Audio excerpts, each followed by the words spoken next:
33장입니다. 역대하 33장 1절에서 17절까지 말씀인데 조금 길기 때문에 1절을 먼저 읽고 나머지 구절은 성경을 보면서 하나하나 읽어보도록 하겠습니다. 먼저 1절만 읽습니다. 시작. 므낫세가 위에 나아갈 때에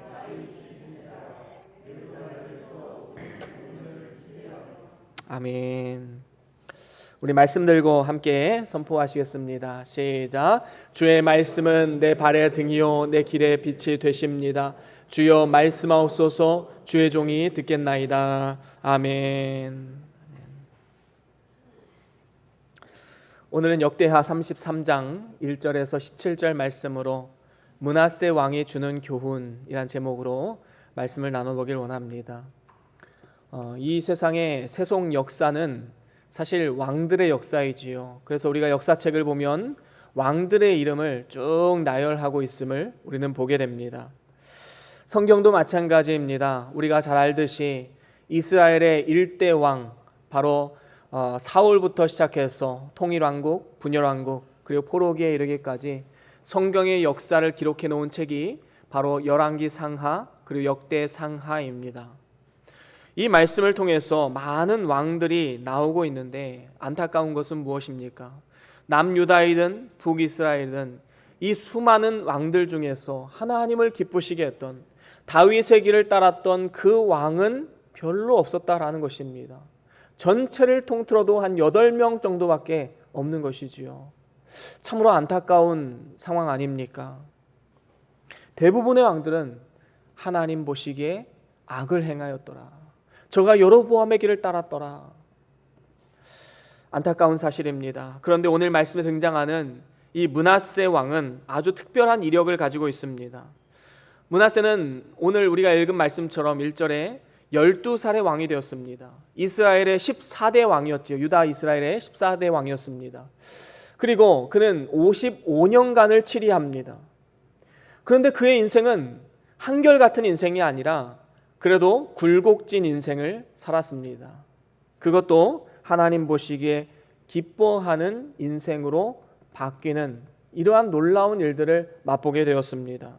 사실 므낫세는 그의 이름 뜻처럼 그의 이름이 이제 잊어버렸다라는 뜻을 가지고 있지요. 하나님을 잊어버렸고 그의 부친이었던 히스기야, 정말로 하나님 보시기에 선한 왕이었지요. 그 선한 왕의 지도를 잘 받았음에도 불구하고 그 부친의 업적을 다 잊어버리고 자기 잘난 맛에 살아가게 되었습니다. 그래서 이스라엘 역사상 가장 악한 왕으로 손꼽힐 정도로 그의 통치 초기는 너무나도 악한 왕이었습니다. 하나님을 잊었던 이 므낫세, 하지만 그가 하나님을 잊었을지라도 하나님은 그를 잊지 않았습니다. 그리고 결국에는 징계하시고 회개케 하심으로 말년에는 아주 선한 왕으로 쓰임받을 수 있게 되었지요. 참으로 은혜입니다. 우리는 여기서 하나님의 열심을 볼 수 있습니다. 하나님께서 선택하신 사람, 하나님께서 하나님의 사람으로 만들어가길 원하는 사람은 어떠한 일을 당하게 해서라도 하나님의 뜻을 이루고야 마시는 분이십니다. 그것이 우리에게 설령 고통이 된다 할지라도 하나님의 뜻은 반드시 이루어진다라는 것이지요. 그가 원하는 사람으로 만들어 가십니다. 그런 의미에서 이 므낫세 왕의 생애를 우리가 한번 조명해 볼 필요가 있습니다. 그의 인생이 과연 어떠한 인생을 살아갔는가, 그리고 그 다음에 우리는 그 인생을 통해서 우리가 받아야 할 교훈이 무엇인가, 거기에 대해서 한번 나눠보길 원합니다. 먼저 므낫세 왕의 생애에 대해서 볼까요? 첫 번째로는 하나님께 악을 행한 삶이었습니다.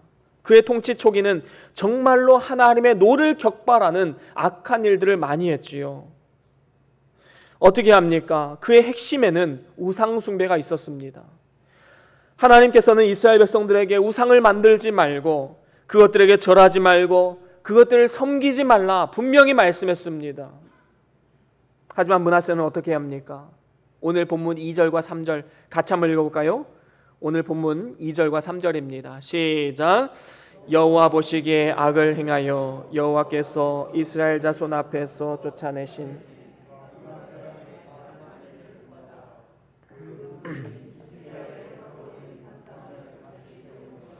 바알들을 위하여 단을 쌓으며 아세라 목상을 만들며 하늘의 1월 성신을 숭배하여 섬기며. 그렇습니다. 그 붙인 히스기야가 다 헐어버린 그 산당을 다시 지었습니다. 그리고 그 산당에 바알신, 아세라신, 온갖 이방신들을 다 모셔놓고 하늘의 1월 성신을 숭배하기 시작합니다. 참 우리 인간이 이렇게 연약하고 부족합니다. 사람이 만든 그 수곡물. 그래서 시편 기자는 이런 표현을 합니다. 우리 같이 한번 읽어볼까요? 시편 115편 4절에서 8절까지 우리 쭉 한번 읽어보겠습니다. 우상이 어떤 모습인지 우리 같이 한번 읽어보겠습니다. 시작. 저희 우상은 은과 금이요 사람의 수곡물이라. 입이 있어도 말하지 못하며 눈이 있어도 보지 못하며 귀가 있어도 듣지 못하며 코가 있어도 맡지 못하며 손이 있어도 만지지 못하며 발이 있어도 걷지 못하며 목구멍으로 소리도 못하느니라. 우상을 만드는 자와 그것을 의지하는 자가 다 그와 같으리로다. 그렇습니다. 여러분, 사람이요 똑똑해 보인다 할지라도 사실 그 마음 가운데 들여다보면 정말로 어리석습니다. 그 아무런 능력이 없는 그 나무 쪼가리, 돌 쪼가리 하나를 앞에 두고 절하면서 거기에 복을 빌고. 여러분, 인간이 이렇게 나약합니다. 사람들은 우상을 만들기 전에는 돌과 나무를 보면서 이놈으로 할까 저놈으로 할까 그렇게 고민하다가 딱 우상을 깎아놓고 돌과 나무상을 깎아놓으면 어떻게 하는지 아십니까? 이리로 모실까 저리로 모실까 그렇게 말합니다.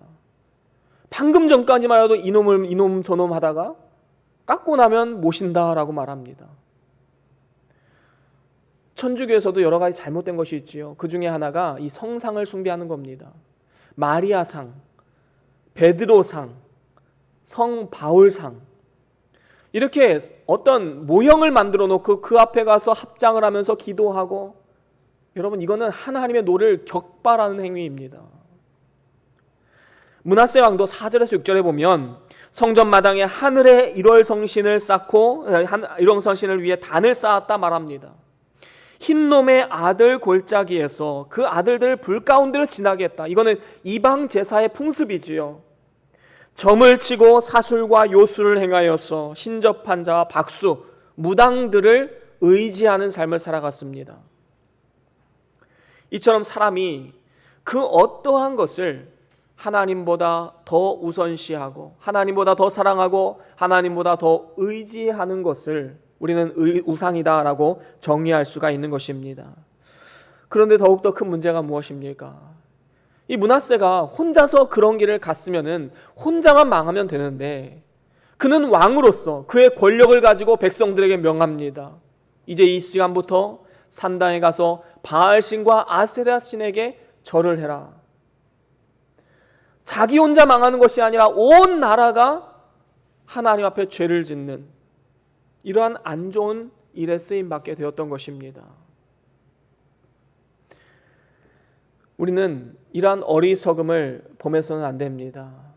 우상 숭배는 하나님께서 가장 가증하게 여기는 것입니다.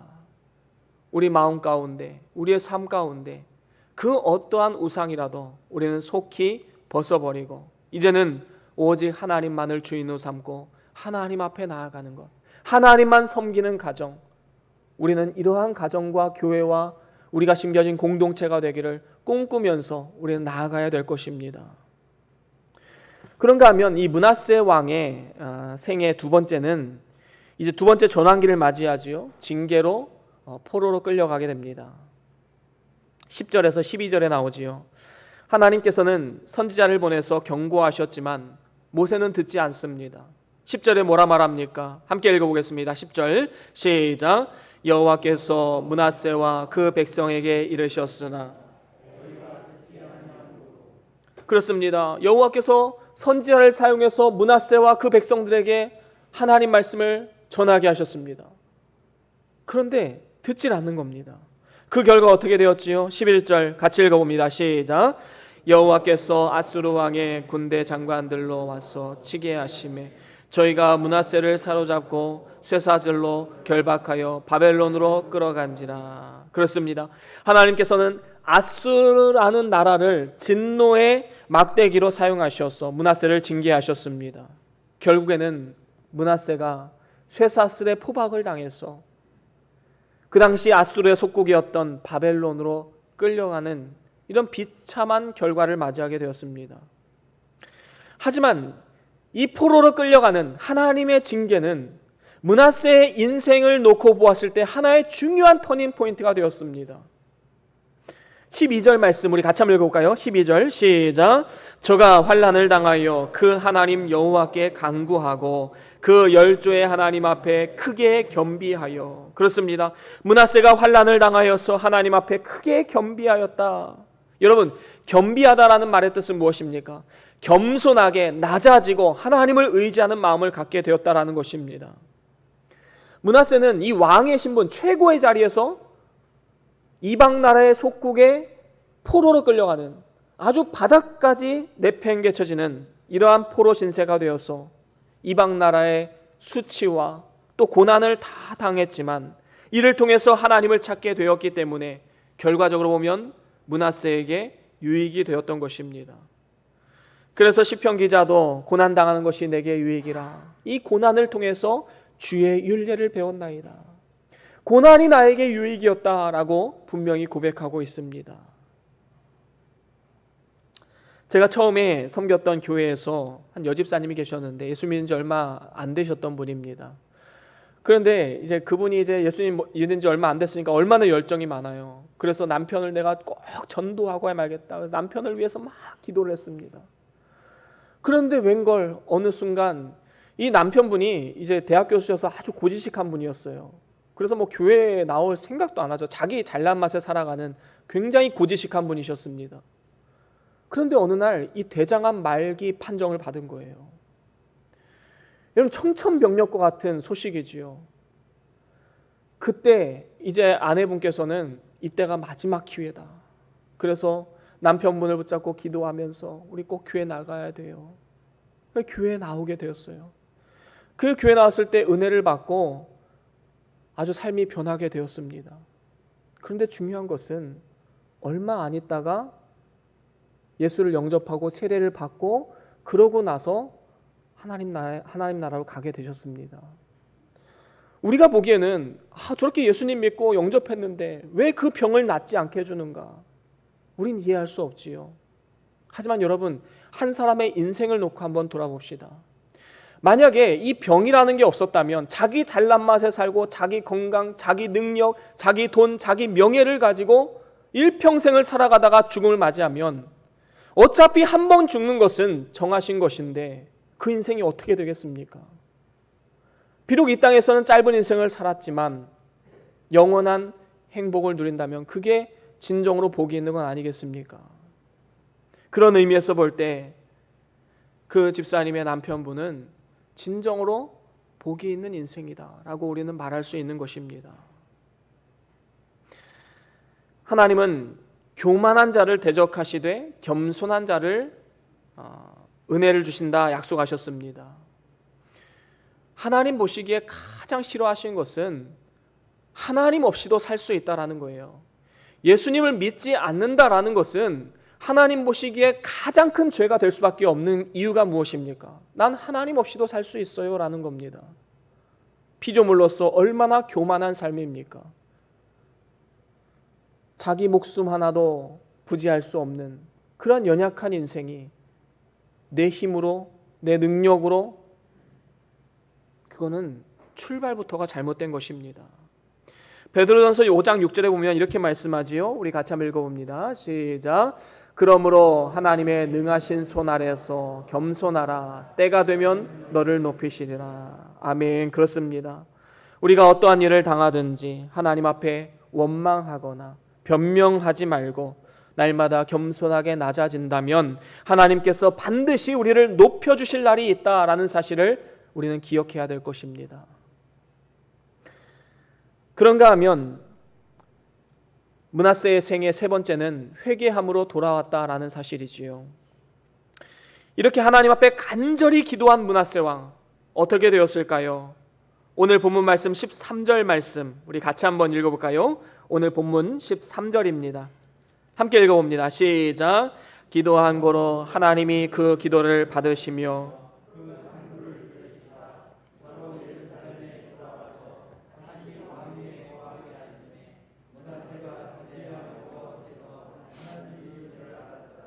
아멘. 그렇습니다. 므낫세 왕은 포로로 잡혀간 이 바벨론 땅에서 죽는 줄로만 알았을 것입니다. 그래서 그곳에서 어떻게 합니까? 옛날에 궁에서 생활했던 모든 삶들을 회상하면서 내가 다시 그 삶을 누릴 수 있을까? 많은 좌절이 있었을 것입니다. 그리고 또한 하나님 앞에 회개를 했습니다. 하나님, 제가 진정으로 잘못했습니다. 선지인께서 그렇게 일구어 놓았던 아름다운 성전, 그리고 종교개혁, 이것을 다 물거품 만들고 히스기야가 다 부숴버린 산당을 다시 세우고 하나님께 범죄한 것, 하나님, 제가 너무나도 잘못했습니다. 아마 울며 통회하는 심령으로 나아갔을 것입니다. 그 결과 하나님은 그를 긍휼히 여기십니다. 그리고 아수르 왕의 마음을 움직이셔서 므낫세를 고국 땅을 다시 밟을 수 있도록 돌아오게 하셨습니다. 하나님은요, 징계 후에 싸매어 주시는 분이십니다. 우리의 삶 가운데 징계는 피할 수 없습니다. 하지만 징계로 끝난다면 우리의 삶이 얼마나 불행한 인생입니까? 하나님은 반드시 싸매어 주는 은혜가 있습니다. 이 땅에서 만약에 그 은혜를 받지 못한다면 저 하나님 나라에서 더 큰 상급을 받을 것을 우리는 분명히 믿어야 되는 것입니다. 그가 고국으로 돌아와서 이제는 완전히 새 사람이 되었지요. 하나님의 은혜를 받았기 때문에 이제는 내가 어떻게 하면 하나님을 기쁘시게 할 수 있을까? 이 고민으로 이제 종교 개혁을 일으킵니다. 14절 말씀 가장 먼저 뭘 했습니까? 14절 함께 읽어봅니다. 시작. 그 후에 다윗 성바 기온 서편 골짜기 안에 외성을 쌓되 생선문 어기까지 이르러 오벨을 둘러 심히 높이 쌓고 또 유다 모든 견고한 성읍에 군대 장관을 두며 그렇습니다. 그동안 나라를 등한시했던 모든 것을 회개합니다.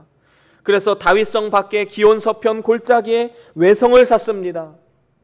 그래서 이 생선문 어기까지, 이 생선문은 갈릴리에서 잡아들인 이 생선들을 사고 파는 상인이 드나드는 길을 말합니다.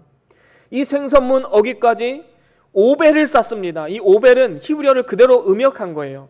오펠이라는 이 히브리어는 언덕이란 뜻입니다. 그래서 성 주위로 이제 언덕을 쌓기 시작하는 겁니다. 그래서 아주 견고한 요새를 만든 것이지요. 이렇게 먼저 국방력을 튼튼하게 재건을 했습니다. 그리고 그 다음에 한 일이 바로 15절에 나오지요. 우리 같이 한번 읽어보겠습니다. 15절 시작.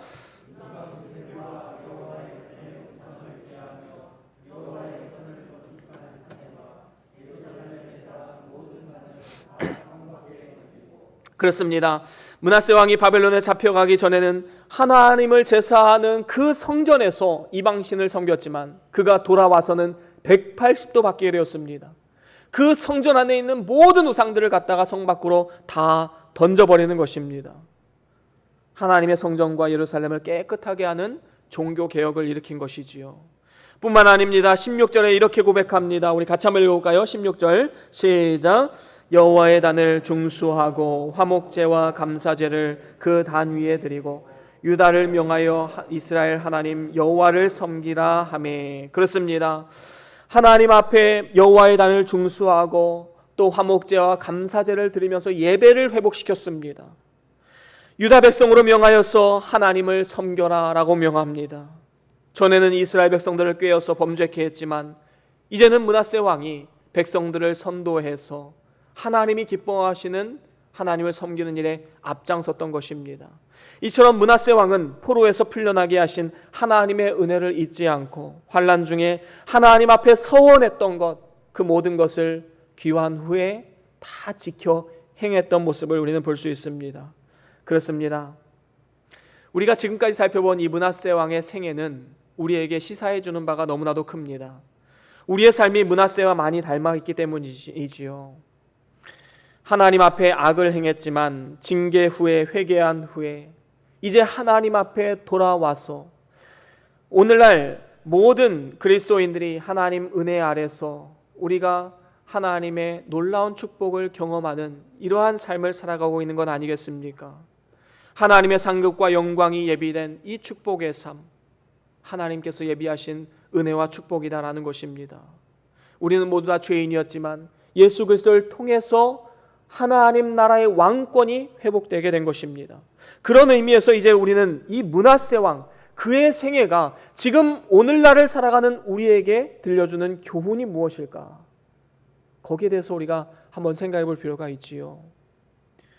여러분, 만약에 므낫세 왕이 이 시간에 이 자리에 와서 자신의 삶을 놓고 이스라엘 백성들에게 교훈을 준다면, 설교를 한다면 어떤 설교를 하게 될까요? 아마 이 세 가지가 주요 핵심일 것입니다.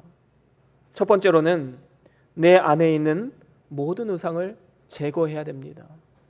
므낫세는 뼈저리게 이것을 경험을 했어요. 하나님 외에 다른 신을 섬겼다가 얼마나 큰 고통 가운데 처했는지. 여러분, 제발 좀 우상 숭배하지 마십시오. 아마 목청껏 그는 외쳤을 것입니다.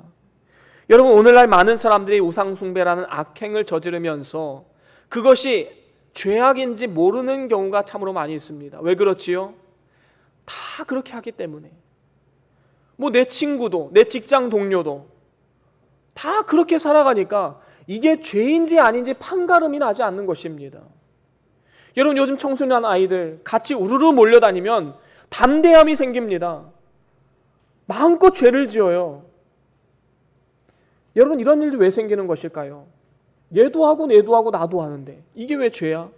죄의식을 못 느끼는 겁니다. 절대적인 기준을 가지고 놓고 보지 않으면 그것이 죄인지 아닌지 판가름할 수가 없어요.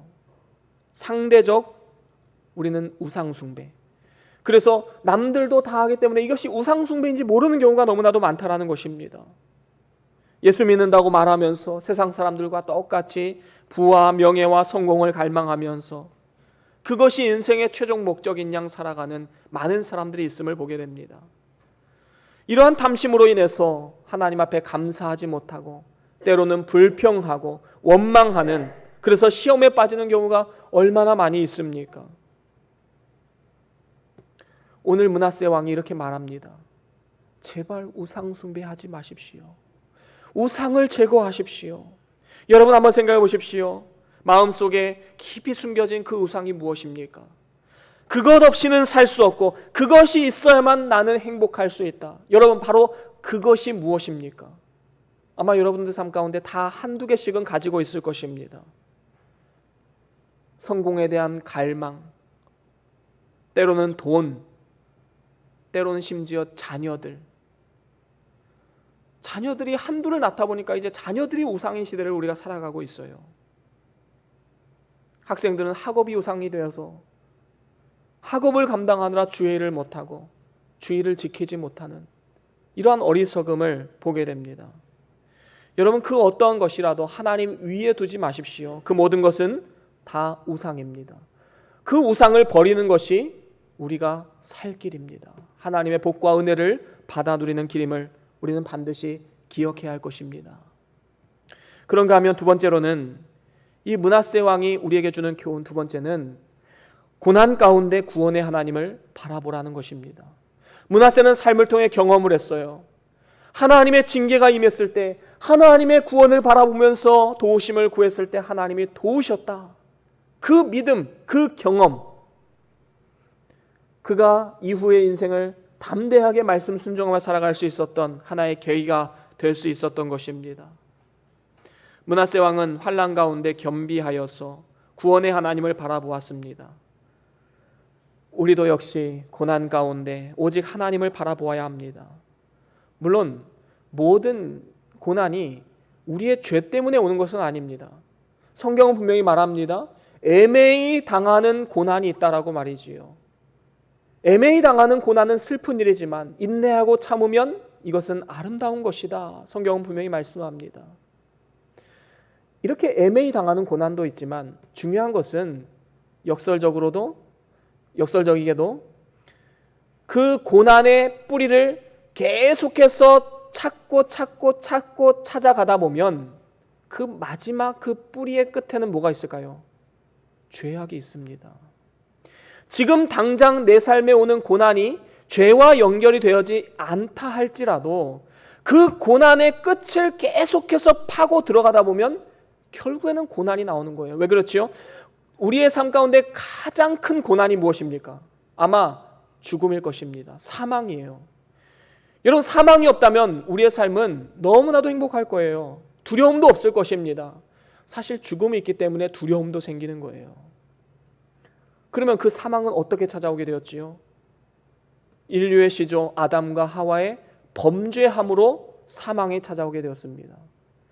영적인 사망은 그 즉시로 바로 나타나게 되었고, 육적 사망은 서서히 노화를 통해서 사망이 찾아오게 되었지요. 최고의 고난, 사망 역시 죄 때문에 생겨나게 된 것입니다. 그렇다면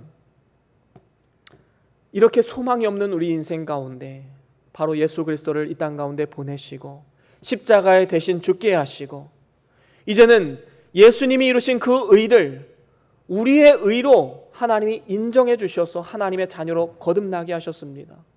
그래서 성경은 뭐라고 말합니까? 베드로전서 1장 3절 말씀 우리 같이 한번 읽어볼까요? 베드로전서 3장 1절입니다. 함께 읽어봅니다. 시작. 찬송하리로다 우리 주 예수 그리스도의 아버지 하나님이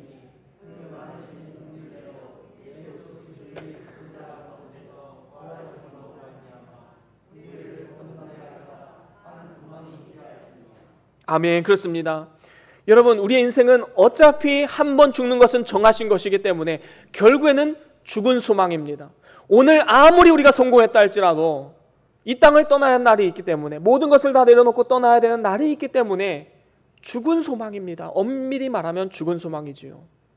하지만 예수님께서 십자가에 달려 죽으시고 부활하심으로 인해서 우리도 역시 다시 살 수 있다.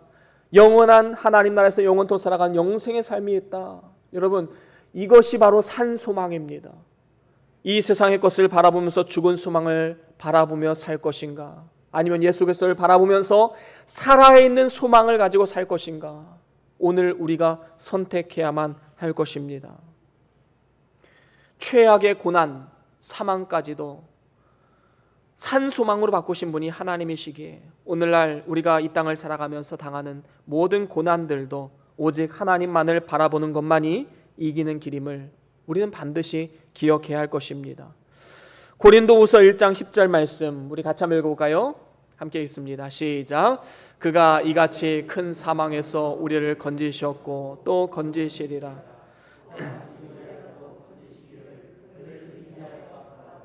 아멘. 그렇습니다. 하나님께서 오늘 나의 삶 가운데 역사해 주시었소. 과거의 나의 삶을 건져 주셨고 현재 나의 고통 가운데 하나님은 건지실 것이고 미래에 당할 모든 고난과 고통에서도 하나님은 건지시리라 믿음으로 고백하고 있는 것입니다. 오늘날 우리의 삶에 얼마나 어려움이 많습니까? 계산해 보아도 코로나19가 지금 1년 반이 지금 넘어가고 있어요. 얼마나 큰 고통 가운데 있습니까? 도대체 언제 끝날 것인가? 도대체 언제 종식될 것인가? 코로나19뿐이겠습니까?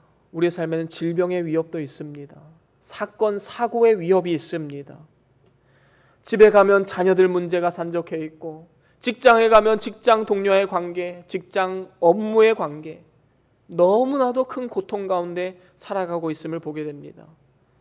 이렇게 우리를 괴롭히는 수많은 문제들 앞에 우리가 의지해야 할 대상이 누구이겠습니까? 바로 오직 하나님 한 분뿐임을 믿음으로 고백하시고 날마다 하나님을 의지하며 주만 바라보는 믿음의 삶을 살아갈 수 있기를 주의 이름으로 간절히 축원합니다. 그런가 하면 세 번째로는 결단한 것을 믿음으로 순종해야 합니다. 우리가 환난 가운데 하나님을 부르짖고 주의 도우심을 구할 때에 하나님께서 마음의 감동으로 때로는 말씀하십니다. 얘야, 너 이렇게 한번 살아봐야 되지 않겠니? 이렇게 한번 결단하고 이렇게 한번 살아봐야 되지 않겠니? 그래서 하나님 앞에 서원이란 것을 하지요. 하나님, 제가 이렇게 한번 살아보겠습니다. 마음의 결단을 합니다. 아마도 므낫세 왕도 아수르의 포로로 끌려갔을 때 내가 다시 유다로 돌아가기만 해준다면 내가 하나님을 위해서 앞으로 인생을 살겠습니다. 아마 이러한 귀한 서원을 하지 않았을까 싶습니다.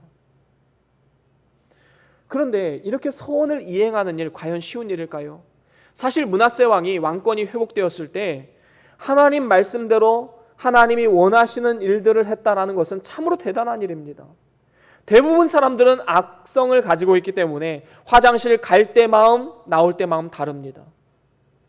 포로로 끌려갔을 때는 간절한 마음이 있었지만 그게 해결하고 나니까 어떻게 됩니까? 내 마음대로 살아가는 사람 얼마나 많이 있습니까?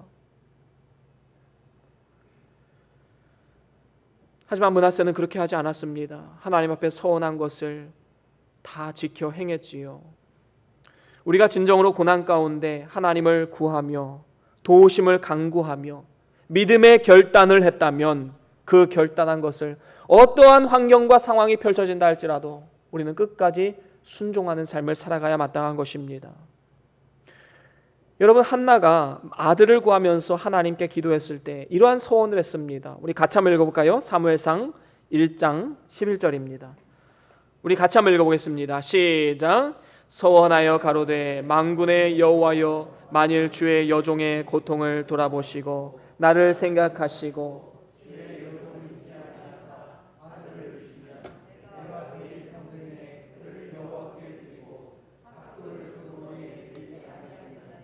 그렇습니다. 지금 나시린 서원을 하고 있는 것이지요. 하나님 앞에 바치겠다. 지금 이렇게 서원을 하면서 아들을 달라고 기도하고 있습니다.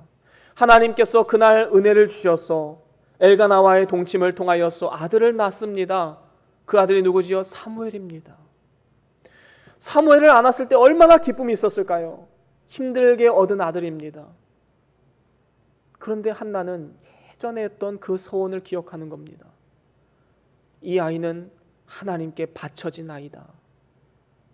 그래서 엘가나와 상의를 해서 동의를 얻어서 젖을 떼자마자 성소에, 실로에 있는 성소로 가서 성전에 바쳐지게 됩니다. 그래서 이 아이가 이제 성전에서 자라나게 돼요. 여러분, 그 젖된 아이를 떼어놓는 그 어미의 심정, 그게 과연 쉬운 일이었을까요? 아마 마음에 이런 마음이 있었을 것입니다. 하나님, 어떻게 이 아들을 성전으로 보내서 떨어지란 말입니까? 이 내 살과 피와도 같은 아이인데 하나님, 너무 잔인하지 않습니까? 자신이 서운했던 것을 까맣게 잊고 아마 그런 마음도 없지 않아 있었을 것입니다. 하지만 한나는 결국엔 결단을 합니다. 그리고 순종하지요. 사무엘이 성전에서 자랐기 때문에 위대한 하나님의 선지자로서 아름다운 사명을 감당할 수 있었던 것입니다. 이처럼 하나님 앞에 서원하고 기도한 것, 어떠한 어려운 환경일지라도 우리는 끝까지 믿음으로 순종해야 됩니다. 그러면 아마 이런 분들도 아마 있을 거예요. 내가 예전에 은혜를 받았을 때, 하나님, 내가 앞으로 목회자가 되겠습니다. 하나님, 내가 앞으로 선교사가 되어서 다른 나라 가서 열심히 주의 일을 감당하겠습니다. 그런데 어떻습니까? 대학을 가고 생업에 힘쓰다 보니까 그 사명을 다 잊어버리신 분들도 있어요. 그러면 지금 이런 의문이 생길 거예요. 하나님, 그러면 내가 지금 생업을 포기하고 신학교를 가야 됩니까? 하나님, 내가 생업 포기하고 저 아프리카 오지나 필리핀 산지로 가서 선교해야 됩니까? 여러분, 서원은요, 직업이 아니에요. 어떤 직업을 갖겠습니다. 가령 예를 들면 목회자가 되겠습니다. 선교사가 되겠습니다. 이건 서원이 아닙니다. 여러분, 반드시 아셔야 돼요. 그런 서원하지 마세요. 내가 어떠한 삶의 자세를 가지고 살아가느냐, 삶의 자세와 방향을 바르게 하다 보면 뭐 신학교 가서 목회자가 될 수도 있지요. 선교사가 될 수도 있습니다. 세상에서 교사가 될 수도 있고 공무원이 될 수도 있고 여러 가지 직업을 가질 수 있어요. 중요한 것은 우리의 서원은 하나님 앞에 우리의 삶을 방향을 바르게 세우는 것입니다. 하나님, 내가 주를 위해서 하나님의 영광을 위해서 살아가겠습니다. 내가 공무원 일을 하더라도 나에게 찾아오는 그 민원인들에게 최선을 다해서 사랑으로 베풀고 친절하게 응대하고 그들에게 하나님의 사랑을 나누겠습니다. 내가 교사가 되어서 학교에서 아이들을 가르칠 때에 그 아이들에게 가장 좋은 것을 주겠습니다. 내 마음을 다해 예수님을 섬기듯 섬기겠습니다. 여러분, 이러한 사람이 목회자적 삶 아닙니까? 선교자적 삶 아닙니까? 내가 예전에 선교사 서약했는데 내가 그 길을 못 가서 지금 이렇게 어려움을 당하나? 여러분, 그런 생각하지 마십시오. 우리가 심겨진 그 땅에서 우리는 얼마든지 선교사적 삶을 살아갈 수 있는 것입니다. 하나님이 진정으로 우리에게 원하시는 것이 무엇일까요? 우리가 심겨진 그 땅에서 하나님의 영광을 위해서 살아가는 것, 우상을 제거하고 삶의 작은 습관을 바꾸고 가치관과 삶의 목적을 바꾸는, 그래서 심겨진 작은 세상을 변화시키는 복의 통로가 되는 것입니다. 이러한 서원을 하나님께서 가장 기뻐하시고 우리는 삶을 통해서 이것을 순종하며 이루어내야 할 것입니다. 이제 말씀을 마무리합니다. 므낫세 왕은 처음에는 이전 그 어떤 왕보다도 악한 왕으로 쓰임받았습니다. 그의 시작은 너무나도 악한 상태였지만 아수르의 포로가 되어서 끌려감을 통해서 이제 겸비해졌습니다. 겸손하게 낮아집니다. 하나님 앞에 회개하며 도우심을 구합니다.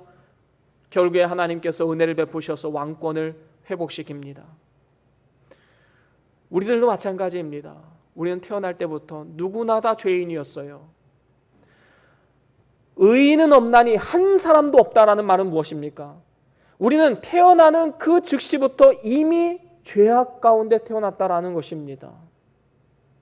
하지만 우리는 과거의 어느 순간 한순간은 회개하며 눈물을 흘리면서 하나님 앞에 돌아온 그때를 아마 기억하실 것입니다.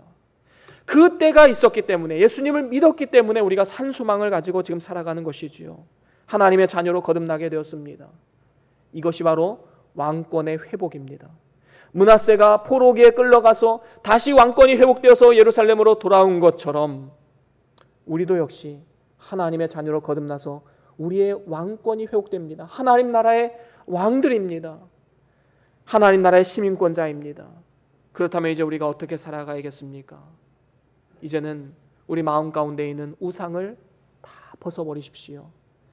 그리고 그 다음에 고난 가운데 구원의 하나님을 바라볼 뿐만 아니라 우리가 믿음으로 결단한 것이 있다면 반드시 순종으로 열매를 맺어야 함을 우리는 기억해야 할 것입니다.